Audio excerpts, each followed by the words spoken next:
Bonjour messieurs. Bonjour à tous. L'Assemblée nationale se penche aujourd'hui, Emmanuel, sur une proposition de loi de la droite pour alléger les contraintes sur le travail pendant le 1er mai. Ouais. Ça concerne notamment les boulangers, les fleuristes, les primeurs, les boucheries. Et pour vous, Emmanuel, il n'y a pas de débat, il faut travailler. Alors, va y avoir débat parce que non, mais pour vous, vous, sans doute pas être d'accord.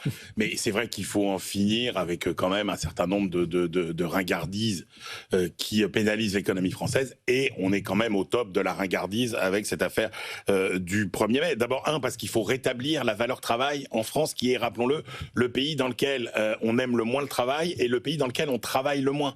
Donc ce signal serait un signal fort. En gros, vous avez envie de travailler, votre patron a envie de vous faire travailler, vous avez le droit de travailler. Et là, on rejoint quand même que le fait que la liberté de travailler, c'est juste la liberté tout court. Si un commerçant veut ouvrir et que ses salariés veulent travailler, mais au nom de quoi on pourrait l'empêcher d'ouvrir? Vous êtes aujourd'hui, quoi qu'on en dise, dans une économie de service. Les 2/3 des salariés travaillent dans les services. Je veux dire, une économie de service, ça ne s'arrête pas. Une économie de service, ça fonctionne en permanence. Et encore une fois, c'est un chiffre d'affaires dont vous privez les petits commerçants et que d'autres feront, et que peut-être d'autres étrangers, les plateformes, etc., feront. Après, globalement, c'est déjà très incohérent, la réglementation française. Bon, pourquoi une spécificité pour le 1er mai? On va voir ce que va dire Jean-Marc, mais vous pouvez déjà travailler le dimanche, la nuit, le 25 décembre, enfin voilà. Et puis, encore une fois, ce côté volontaire, il faut absolument le préserver. C'est une exception française qui n'a plus lieu d'être. Mais c'est la fête du travail quand même, non, Jean-Marc? Oui, moi Le travail, c'est tous les jours une fête. Oui, ça c'est une formule. Pas pour tout le monde. Pas pour tout le monde. Je rappelle que travail, c'est un mot qui vient d'un instrument de torture. Ouais. Et donc, en revanche, on manque de travail, ça c'est clair. Personne qui écoute cette émission ne pourra nier que j'ai toujours défendu le travail et l'épargne. Je considère que ce pays manque de travail, il manque d'épargne.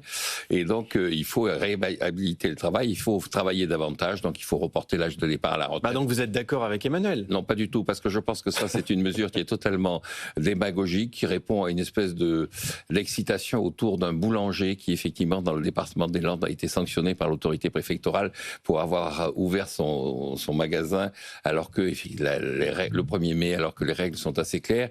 Et je pense que c'est prendre le sujet par le petit bout de la lorgnette et déconsidérer des mesures qui sont indispensables dans une classe politique qui est assez lâche, parce que les Républicains, je rappelle que M. Sarkozy avait fait un grand discours pendant sa campagne électorale disant qui nous envie les 35 heures, qui nous a imités, qui nous a copiés. Et puis il n'est pas revenu sur les 35 heures. Je rappelle que M. Macron avait fait un discours à l'université d'été du MEDEF, c'est ainsi que ça s'appelait à l'époque, en disant la gauche s'est trompée en croyant que c'est en réduisant la quantité de travail qu'on allait améliorer la situation du pays. Et donc, est-ce qu'il est revenu sur les 35 heures? Non. Et quand il a voulu faire des réformes des retraites, finalement, sa majorité, son parti, a abandonné toute idée de réforme de retraite et vient de revenir sur la réforme de retraite qui était indispensable.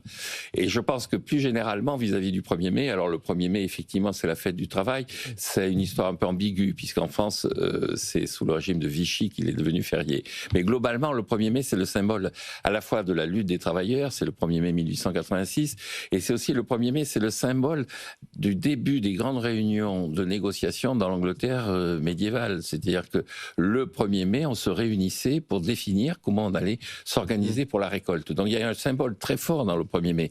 Et donc je pense que s'attaquer à ces symboles pour essayer effectivement de répondre à un problème qui est un problème qui dépasse largement le destin des boulangers des Landes, je pense que c'est une grave erreur. On ne construira pas l'avenir en niant et en détruisant le passé. Emmanuel, vous n'êtes pas attaché à ces symboles?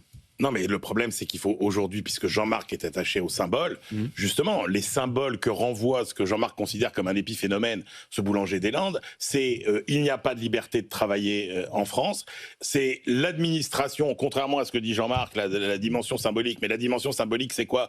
C'est que tout simplement, l'administration s'acharne encore une fois de plus sur le dos d'un malheureux commerçant qui a voulu travailler ce jour-là. Donc, ce ne sont que des signaux négatifs. Je veux dire, empêcher... Alors, les travailleurs travailleurs de gagner plus en travaillant le 1er mai. Là encore une fois, au nom de quoi on pense pour les gens ce qui est bien à leur place. Non, le 1er mai, c'est la fête du travail. C'est comme les gens qui veulent interdire le travail du dimanche. Non, le dimanche, c'est fait pour être en famille, etc. Mais pourquoi faire si t'as pas d'argent pour rester les fesses sur ton canapé à rien faire? Donc voilà, donc personne ne doit savoir à la place des gens ce qui est bon pour eux. Et tous les symboles qu'a évoqué Jean-Marc sont précisément ces symboles qui polluent la valeur travail en France et dont il faut se débarrasser. Moi, je terminerai avec la priorité au travail, comme Maurice Thorez en 1945, quand il avait dit aux travailleurs « produisez ». Et ben moi, je dis aux Français « travaillez », même le 1er mai. Non, il n'avait pas dit ça, Thorez. Il avait dit « il faut produire d'abord, revendiquer ensuite ». Mais il avait dit « travailler ».